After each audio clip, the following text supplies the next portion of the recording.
Hi, Julia. How are you? Good, how are you? I'm good.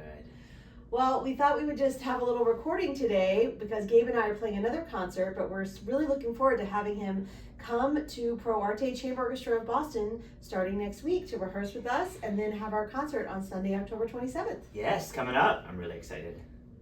Great. Well, I thought maybe you could tell us just a little bit. I'm curious how this program came together and what your thoughts and inspirations are as you prepare the scores. Sure. So I was contacted by Pro Arte, and the piece that I think you all knew you wanted to do was the Strauss Duet Concertino for clarinet, bassoon, and strings, which is just gorgeous. I adore late Strauss, so I'm so happy that this was the work that you all knew you wanted to do, and of course you're featuring your very own principals Ian Greitzer and Ron Haratunian. So I'm really looking forward to that. It was also made clear that this is, other than that piece, is going to be an all strings program. Yes. Right, so that considerably narrowed down the types of repertoire that could be done, but string orchestra music is a really rich genre. So, I knew I wanted to do something new, and a piece that was in my mind, because I had recently been working on it here at the Louisville Orchestra, was a piece called Canyons by a living young female composer named Tanner Porter. And she was basically one of our resident composers at the Louisville Orchestra last season, and we did this piece, Canyons, which is really lush and uses a lot of cool effects in the strings. The piece, it's called Canyons, and what it's about is she takes the idea of a river running through rock to kind of form landscapes, and uses that metaphor to describe the way that the people we interact with and the relationships we have kind of carve out our identity and our consciousness and who we are as people. So I thought that was interesting, and she writes really great, beautiful music. And then we needed a second half piece, and there's a couple of biggies in the string orchestra repertoire, the Tchaikovsky, the Dvorak Serenade, and I had a feeling, and it was confirmed, that these are pieces that have somewhat recently at least, been done at Pro Arte. And a delightful string serenade that isn't done so often is the one by Joseph Suk, who was a Dvorak's student and later his son-in-law.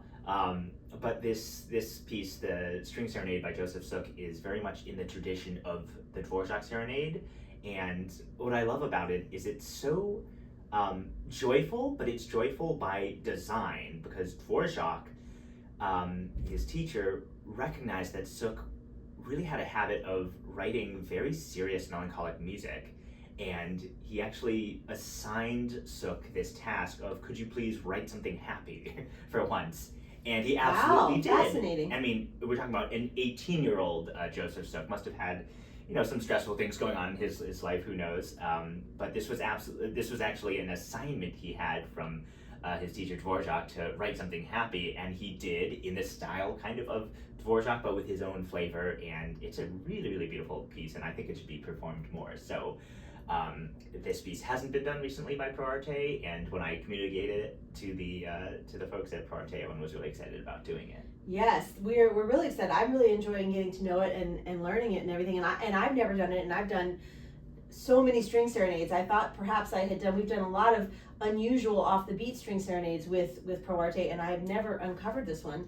And strangely, I was wondering, because there's Joseph Suk, the composer, senior, yes, and then there's Joseph Suk, his grandson, yes, who was a violin pedagogue who just passed away maybe 10 years ago, and I actually knew his grandson. Oh, really? Who was a violinist, who was the concertmaster of the very first orchestra I played in, the Südwestdeutsche Philharmonie. Oh, how about that? Yeah, well, so I was excited to see it. In a way, I feel like I know their family. Yeah, classical music lineage is a thing that's close to my own heart. My dad, of course, was a longtime member of the Boston Symphony Orchestra. His dad was head of musicology at Boston University. So I didn't know that. Oh yeah. In the that would have been throughout the 70s and 80s, and my mom's a musicologist. Oh, really? What's your area of expertise? The harpsichord. Okay. Yes. All right. Yes, and covering early music, harpsichord, that whole genre. Oh, very interesting. Yeah, I mean, my grandfather specialized in actually pre-Baroque and Renaissance music. So I bet they would have gotten along. Yeah, probably.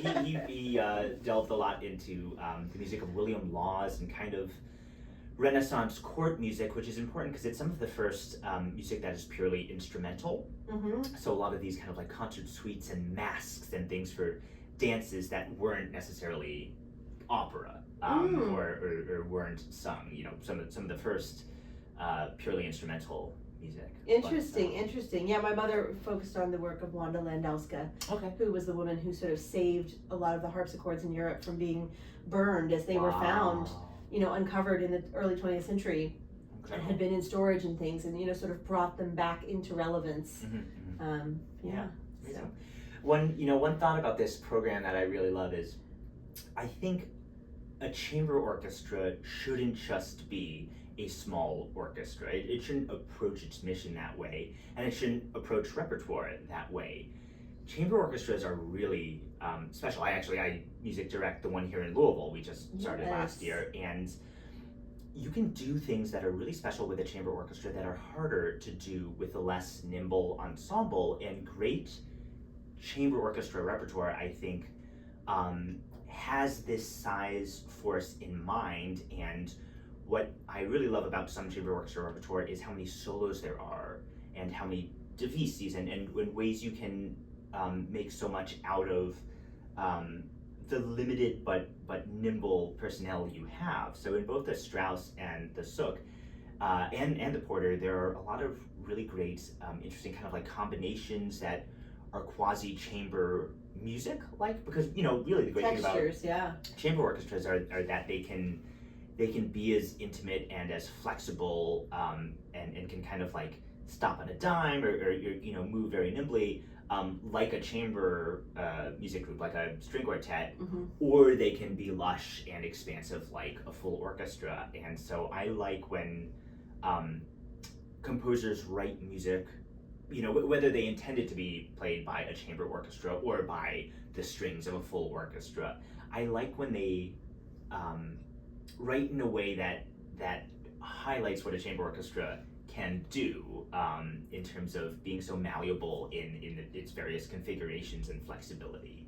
And I think all three pieces on this program make really good use of that. I don't know if Suk intended, I don't know what he would say his ideal string size is for this piece, but there's such a wonderful history at this point of professional chamber orchestras that typically have about 3 stands in each violin section, and then 2 stands of violas, 2 cellos, and then a couple basses, that type of thing. I really love that the genre of the chamber orchestra has the best of both worlds of the smaller and larger configurations. I agree, and we certainly love chamber orchestra at Pro Arte, and I think you're really going to enjoy. One of my favorite things about the group is it's really a long-standing group. We're coming up on our 50th anniversary in just a few years, and there's a lot of people that have been in the group for a long time and have played together for their entire lives, and really have both what you're talking about, the ability to fit into the chamber orchestra version of a Beethoven symphony just as easily as the chamber orchestra version of a string quartet, and they do both beautifully. So I think you're really gonna super enjoy exciting. it. So I have read, and I understand that you're a co-op. Tell me about that. Yes, we're a cooperative. So it's actually one of the first cooperative models in the U.S. It was founded back in the 70s, when I was barely born. And anyway, they came together and they wanted to have an orchestra model where everyone contributes. So instead of having a general governance and like a managing group that plans repertoire and stuff like that for the orchestra, we do all of that ourselves. So we choose our own repertoire. We have various committees and teams that do things for the orchestra. We do have some management as well. We have 2 full-time staff, part-time staff, and but we make a lot of the decisions for ourselves, including where we play and what we play and who we choose to come and have us. That's amazing. Yes, so it's really great. And what about the rehearsal process? Do you encourage kind of anyone who has an idea to put it forward? I'm glad we're talking about this. There are definitely moments where we do that, and I certainly, speak up if I have questions or if other people bring questions to me. Yeah. But it's not a free for all. It's a pretty standard rehearsal process. But if someone does have a question, they may in fact bring it to you in the moment or at the break or whatever. But yes, it's a very collaborative. I welcome that. It's also an interesting challenge, right? Because at the end of the day, you had limited time. You have to be efficient with your rehearsal. Exactly. And I have seen some social media of, here's a typical rehearsal of, and I won't, say which chamber orchestra, but and in the video it's like a clip of rehearsal and everyone's coming up with this great idea. So I'm like, this seems really staged. Like if you kept this pace up for rehearsal, you'd probably run out of time. Right. Right. But I'm all for the spirit of it, and I mean it's at the chamber orchestra I have here. I've tried to cultivate that and encourage that, and people have had really good ideas which changed my approach. And so I very much don't think it's necessarily needs to be a top-down interpretation of of telling folks what how to do things. I'm interested in hearing everyone's ideas. Yes, well, and I'll also say that the Pro Arte people as a group, I feel like we really know how to get down to business, because we often have to pull huge programs together in just a few rehearsals in just a few days, and so everybody's there to really have the best product and get the job done. So they're all excited and enthusiastic. Great. Oh, I'm so excited. Yeah. All right, well, thank you so much, Gabe, for talking to me. I really appreciate it. And we'll see you next Friday. Sounds good. Can't wait. Okay, thanks.